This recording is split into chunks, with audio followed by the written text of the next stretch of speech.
오늘의 시대는 모든 것이 빨라지는 시대이면서 동시에 사람들의 의식도 점점 빠르게 진행되고, 그러다 보니 우리 자녀들도 우리 부모님 세대 저희들보다는 훨씬 모든 것을 빠르게 감지하게 됩니다.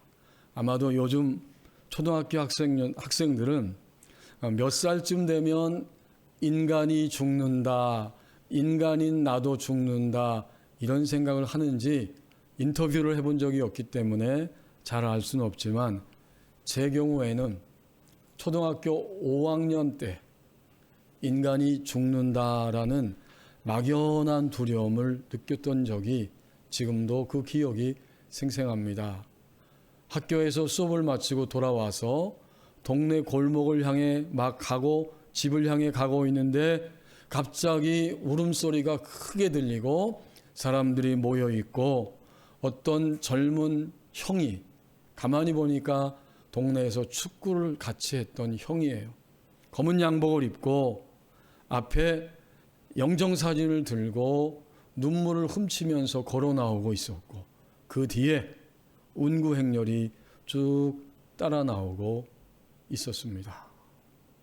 그 형의 나이를 보아서 20대 후반 정도 된 것 같은데, 너무나 일찍 전혀 예상하지 못한 상태에서 아버지의 죽음이 찾아온 것입니다. 인간은 예측할 수 없는 순간에 죽는다는 것은, 한계를 가졌다는 것은 알고 있지만, 언제 나의 죽음이, 나의 가까이 있는 사람의 죽음이 닥쳐올 것인지는 결코 예상하기가 쉽지 않습니다. 그럼에도 불구하고 막상 죽음이 닥쳐왔을 때 그것은 굉장한 충격이 됩니다. 여기까지만 생각하면 소망이 없지만, 하나님이 오늘 우리에게 주신 이 시편 48편 본문의 말씀을 보니까 죽을 수밖에 없는 위기가 닥쳐왔을 때 또다시 전혀 예측하지 못한 하늘로부터의 도움의 손길이 내려왔다는 사실을 이 고라 자손이 생생하게 1절부터 증언해주고 있습니다. 1절에 보면 고라 자손이 노래하기를, 여호와는 위대하시니 우리 하나님의 성 거룩한 산에서 극진히 찬양 받으시리로다. 굉장히 분명하고도 또 안심하면서 이러한 고백을 드리고 있어요. 고라 자손이 누구인가? 역대하 20장 19절 말씀에서 보여주는 것처럼 이들은 레위 지파로서 성전 성가대 가문입니다. 대대로 하나님을 높이고 찬양하는 이런 가문의 사람들이었고, 그들이 자신들의 인생 가운데에서 전혀 예상하지 못한 놀라운 사건을 목도하면서 이 노래를 부르게 된 것입니다. 여호와 주권자 하나님은 위대하시다. 그분은 어디에 계시냐면 우리 하나님의 성 거룩한 산 시온산 그곳에 계시면서 극진히 찬양을 받으실 분이다. 이렇게 감격스럽게 노래합니다. 어떤 상황이었을까?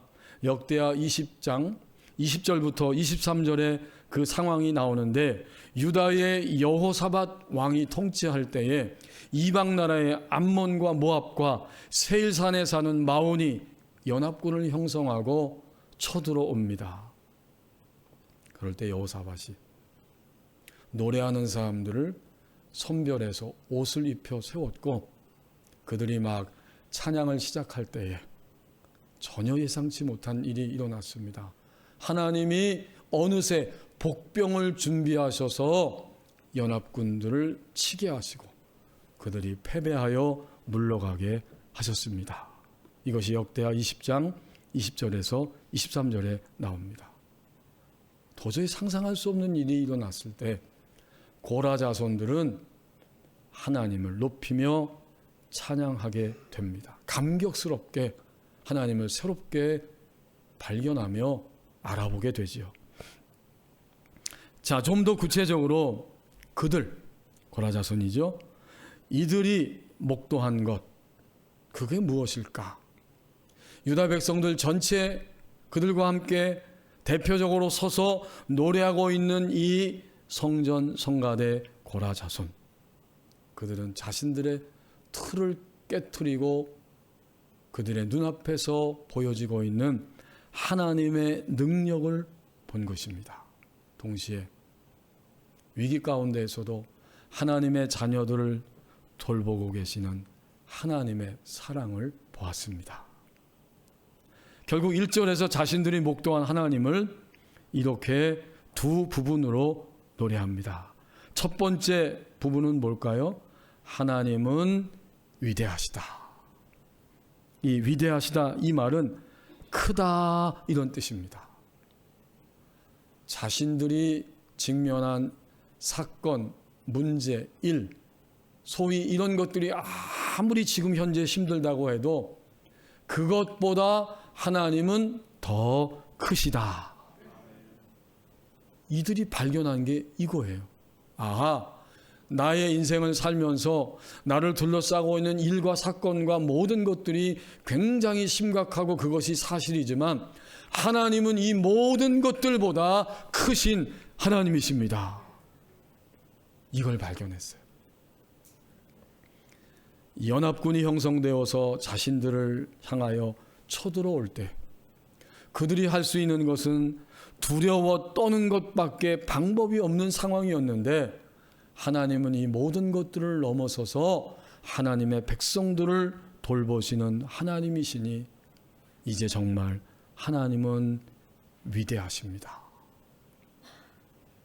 여러분, 이 말씀이 어떻게 들려지십니까? 오늘도 이 예배당에 오기 전까지 많은 일들이 일주일 동안 우리 삶 가운데 있었습니다. 그것이 무엇이든 내가 현재 가지고 있고 시달리고 있고 피곤해하고 있고 두려워할 수밖에 없는 그 어떤 것들이 있다고 해도 하나님은 이 모든 것들보다 더 위대하고 크신 하나님이십니다. 두 번째는 무엇을 발견했습니까? 1절 하반절에 있는 것처럼 하나님은 높이 찬양받으실 분이십니다.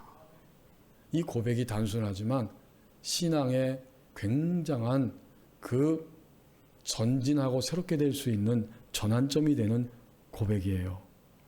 1절 하반절에서 우리 하나님의 성 거룩한 산에서 극진히 찬양 받으시리로다. 한마디로 표현하면 이제 하나님은 나에게 있어서 어떤 분이냐면 높이 찬양을 받으실 분입니다. 이 고백이 구체적인 거예요. 이제부터 나는 무슨 일이 나에게 올지라도 하나님을 앞세우는 자로 살아야 한다. 하나님을 앞세우고 살아가야겠다라는 결단이 담겨 있는 겁니다. 이게 여러분 억지로 되는 게 아니잖아요.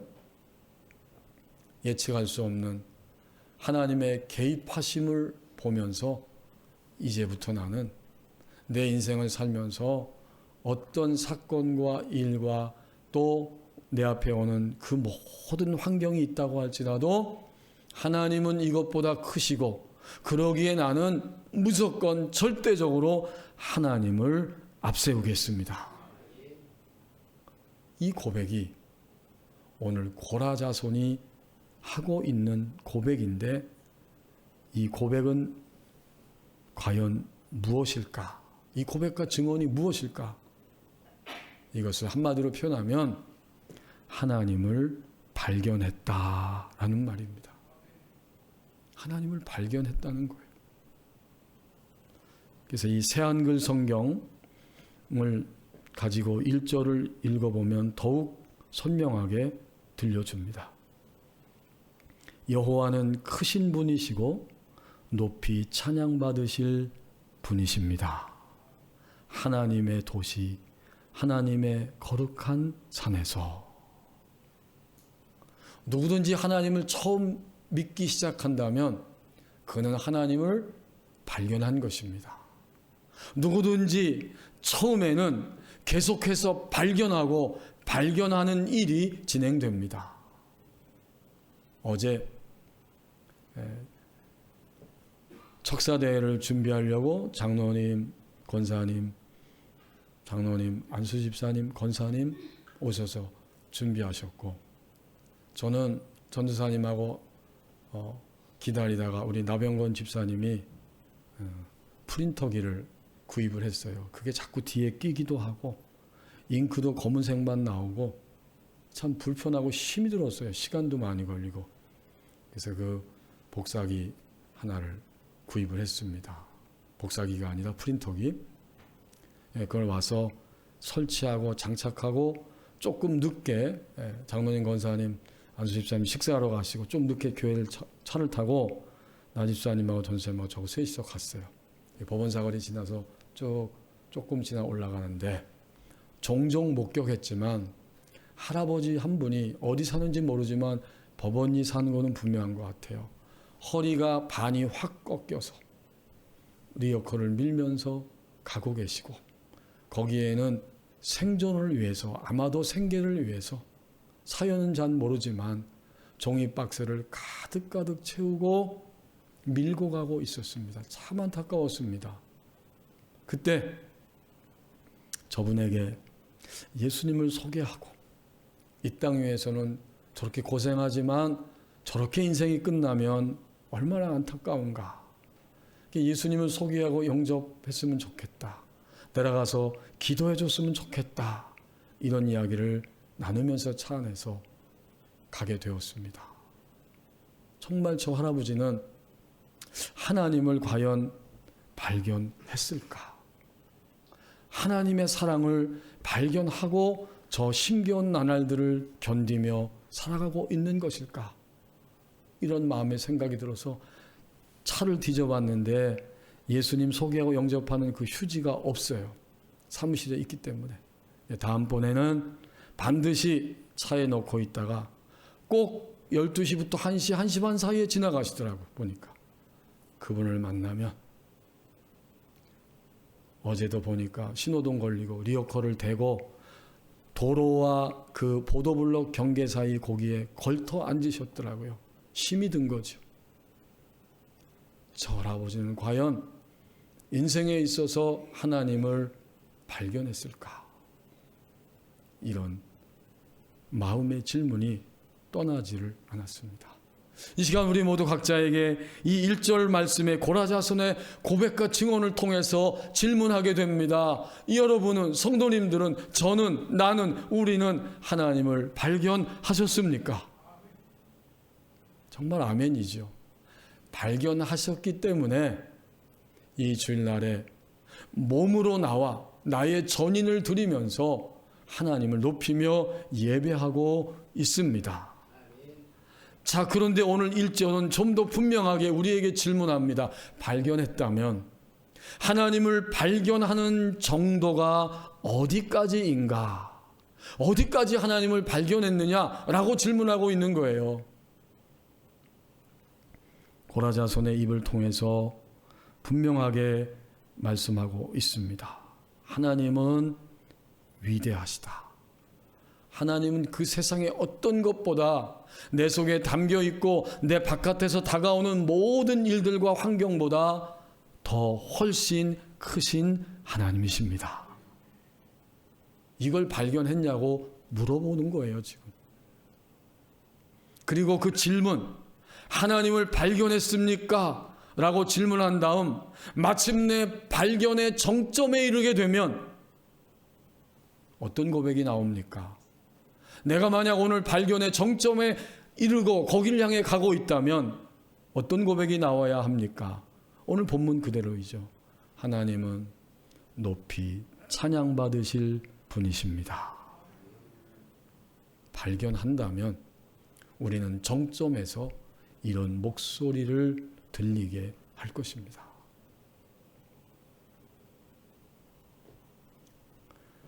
몇 년 전에 집에서 저희 아내가 이렇게 말한 적이 있습니다. 하나님은 언제나 옳으셔. 수년 전에 그 이야기를 주고받으면서 가슴이 쓰린 사건이 있었는데 그 사건 앞에서 용납하기 힘들고 마음도 아프고 눈물도 나지만 그때 하나님은 언제나 옳으셔. 그 한마디가 그 쓰라림과 눈물을 스톱시키는 경험을 하게 했습니다. 저도 마음으로 동의하게 되었습니다. 지금 다 이해할 수 없어. 지금 다 설명할 수도 없고 어떻게 할 수도 없지만 하나님은 항상 언제나 옳으셔. 이 고백 앞에서 하나님을 새롭게 발견하게 됩니다.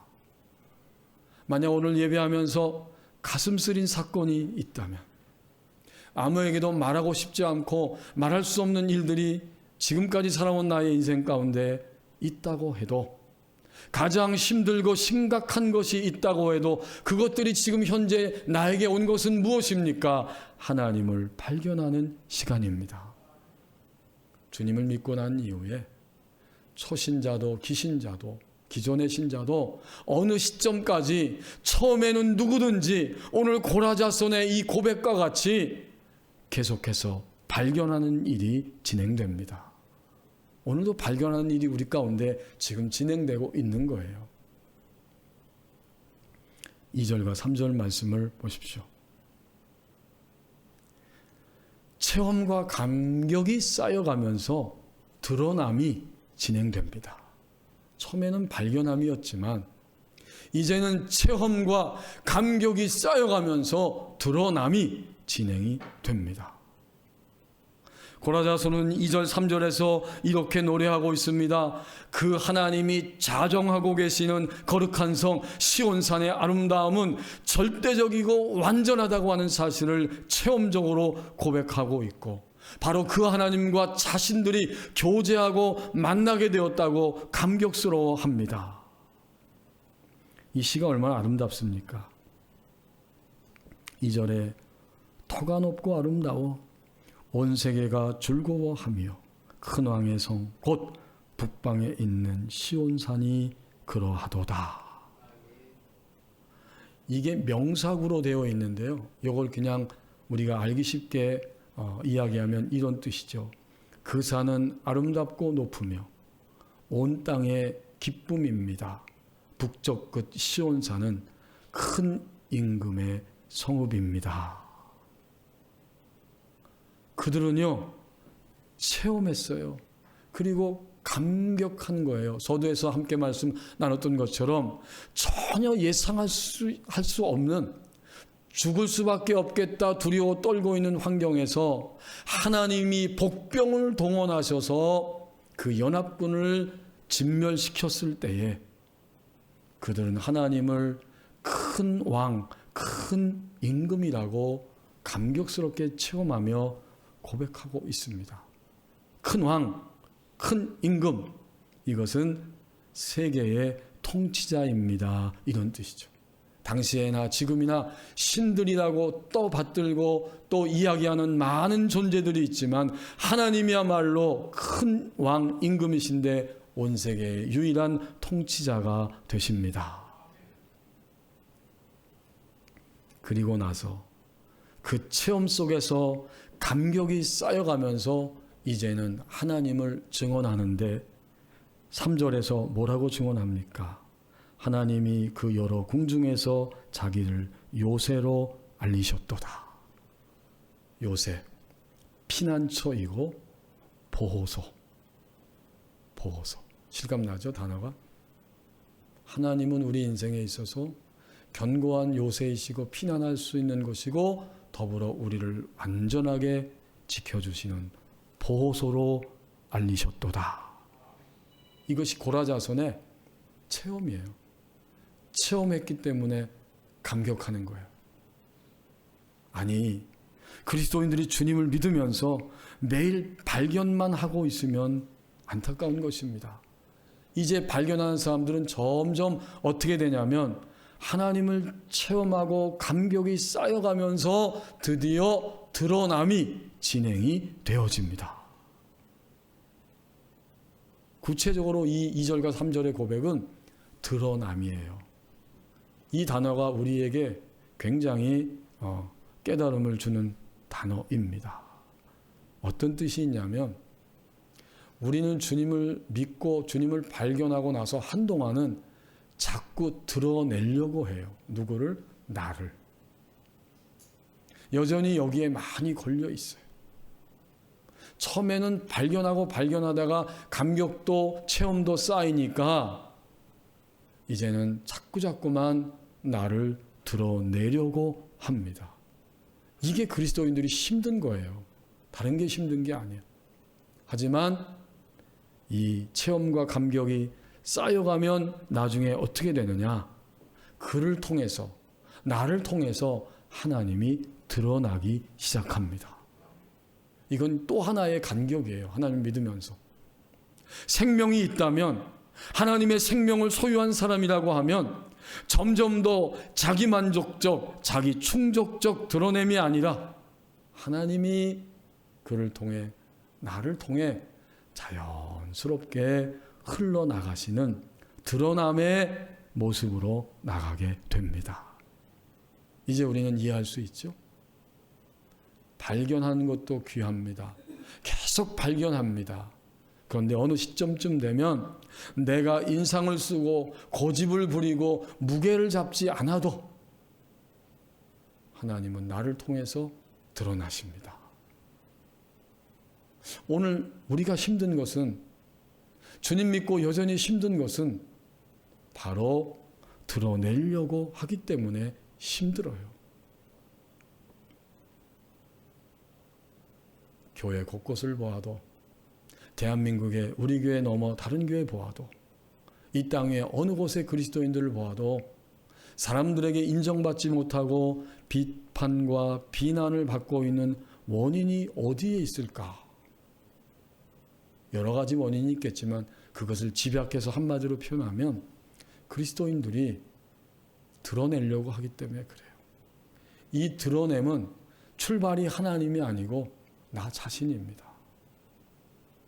생명이 있다면 하나님 나를 통해서 자연스럽게 흘러가십니다. 드러나게 되면 열매가 있는데 그것은 굉장히 자연스럽다 하는 거예요. 억지로가 아니죠. 여기를 보아도 저기를 보아도 어느 구석을 보아도 드러내려고 하는 사람은 많은데 가만히 자연스럽게 있어도 하나님이 그를 통해서 드러나는 사람은 찾아보기가 쉽지가 않습니다. 생명은 편안하고 순수하고 자연스러운 거예요. 내가 주님 믿은 지 5년, 10년 됐고 나는 이런 사람이야 라고 드러내려고 하니까 교회도 사회도 복잡하고 피곤하고 진통하고 있습니다. 그런데 오늘 고라자손의 이 체험과 감격이 진행되면서 보니까 그들을 통해서 하나님이 드러나고 있습니다. 2절에 아름다운 고백을 하고 3절에서는 그렇게 하나님이 드러나는데 자신의 체험과 감격이죠. 하나님이 그 여러 궁중에서 자기를 요새로, 피난처로, 보호소로 알리셨습니다. 여긴 자기 드러냄이 없어요. 내가 체험하고 감격스러운데 하나님은 정말 피난처, 요새, 보호세가 되어주셨습니다. 하나님이 드러나고 있습니다. 우리는 교회 안에서, 직장에서, 나의 일터 속에서, 내가 존재하는 모든 시공간 안에서 드러냄이 많았는지 아니면 자연스럽게 하나님이 나를 통해 드러나고 계셨는지, 이것이 이 말씀을 통해서 나에게 주시는 커다란 도전입니다. 하나님이 드러나는 것은 항상 자연스러울 수밖에 없죠. 왜 그럴까요? 하나님이 움직이라고 하면 움직이고 하나님이 멈추라고 하면 멈추기 때문입니다. 이것이 신앙의 전부예요. 하나님이 움직이시는 곳까지만 움직이는 거예요. 거기까지만 말하면 되는 거예요. 그리고 주님이 멈추고 있을 때 이제는 말하고 그 다음 단계까지 움직이라고 하면 움직이면 되는 거예요. 이것이 드러남입니다. 이제 오늘 우리 자신을 그리고 우리 주변을 보십시다. 과하거나 모자람이 없습니까? 충동적이거나 억압됨이 없습니까? 점점 더 하나님의 생명 자체만을 말하고 생각하고 행동이 피차에 오고 가고 있습니까? 내가 그리고 나와 함께하는 사람들이, 이 땅의 모든 그리스도인들이 만약 내가 점점, 그리고 우리 법원의교회 공동체 모든 교우들이 점점, 이 땅의 모든 교회 그리스도인들이 이 사회 앞에서 점점 이렇게 자연스럽게 하나님이 가라고 하는 것, 멈추라고 하는 것, 말하지 말라고 하는 것, 말하라고 하는 것까지 오고 가면서 행동하고 움직일 수 있을 때 정말 이런 사람들은 어떤 사람들일까요? 정말 우리를 포함해서 이 모든 사람들이 다 이렇게 살아가고 있다면 그 사람들은 누구이겠습니까? 하나님의 사랑을 받는 사람들이고 하나님의 사랑을 받고 있는 사람들입니다. 그리고 매우 확신 있게 말할 수 있는데 그분들은 자신의 존재와 삶이 하나님의 사랑에 응답하는 사람들입니다. 전라도 신안에 가면 증도라고 하는 섬이 있죠. 제가 책을 통해서만 읽었지만 언제 한번 국내 그 기독교 사적지를 탐방한다면 가보고 싶은 곳입니다. 그것은 정말 하나님의 축복을 받은 섬이라고 알려지고 있는데 그 축복의 원인이 바로 한 여성 하나님의 사람이었던 문중경 전도사님의 헌신 때문이었다고 전해지고 있습니다. 지금 이 중도는 인구의 90%가 기독교인이고 섬 전체가 금연구역으로 지정되어 있다고 합니다. 그리고 유네스코에서 지정한 아시아 최초의 슬로시티입니다. 느림의 미학, 느림의 철학을 가지고 사는 곳이고 자연 생태계 그리고 전통의 가치를 지키는 이런 슬로시티로 지정이 되었다고 합니다. 그 섬의 갯벌이 아름답고 쌍뚱어, 낙지, 개가 살아 숨쉬고 있고 거기에서 나오는 이 소금의 질이 아주 뛰어나기 때문에 사람들은 천국의 섬 증도라고 부르고 있습니다. 또 1970년대에는 중국의 송나라, 원나라 때의 보물선을 인양을 해서 보물섬이다 이렇게 불리기도 합니다. 하지만 역사 속에서 이 섬은 그렇게 부유한 섬이 결코 아니었죠.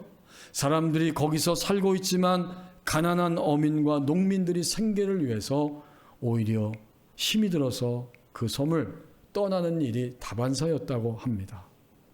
어느 날 이 섬에 문준경이라고 하는 여성이 시집을 왔습니다.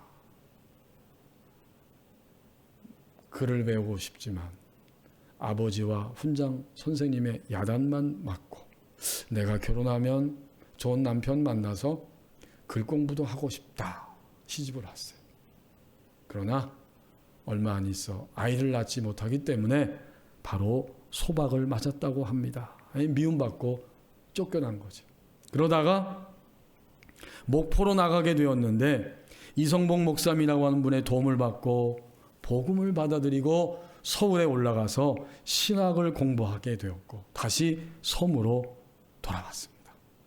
그때부터 이 섬 구석구석을 다니며 복음을 전했습니다. 동네마다 다니는데 아름다운 목소리가 들립니다. 예수 사랑하심은 거룩하신 말일세 우리들은 약하나 예수 권세 많도다 날 사랑하심 날 사랑하심 성경에 써있네. 찬송을 부르며 다니고 병자들을 가슴에 품고 기도했더니 치유의 역사가 끊임없이 일어나고 도박으로 망가진 집안을 위로하게 되고 아이들을 품에 안아줍니다. 고무신 한 켤레면 1년을 낳을 수 있는 곳인데 한 해에 9켤레가 닿도록 다니며 복음을 전하는 문중경 전도사님. 그분을 통해서 100여 개의 교회가 개척되고 증도에만 11개의 교회가 세워졌습니다. 그리고 한국교회에 좋은 생명의 영향력을 미친 목사님들이 거기서 전도사님을 통해 배출됐는데 CCC의 김중곤 목사님, 또 치유사역에 섬기고 계시는 정태기 목사님, 타교단이시지만 이만신 목사님, 신복윤 목사님, 이런 많은 기독교 지도자들을 배출했어요. 그것으로 인해서 이 섬은 점점 부유한 섬이 되었습니다. 1891년에 출생해서 1950년에 공산당 죽창에 맞아 순교하기까지 그 한 여성 전도사님을 통해서 하나님의 생명이 그 섬에 퍼져나갈 수 있었습니다. 지금도 이 섬의 중심도로는 문중경로라고 부르게 됩니다. 여러분, 이 글을 읽을 때 어떤 생각이 드십니까? 문중경 전도사님은 오늘 본문 말씀대로 하나님을 처음에는 계속 발견했고 이후에는 그를 통해서 하나님이 드러나게 되셨다. 바로 그 사실입니다. 오늘도 하나님의 사랑에 응답하는 우리의 삶은 바로 이러한 삶입니다. 기도하겠습니다.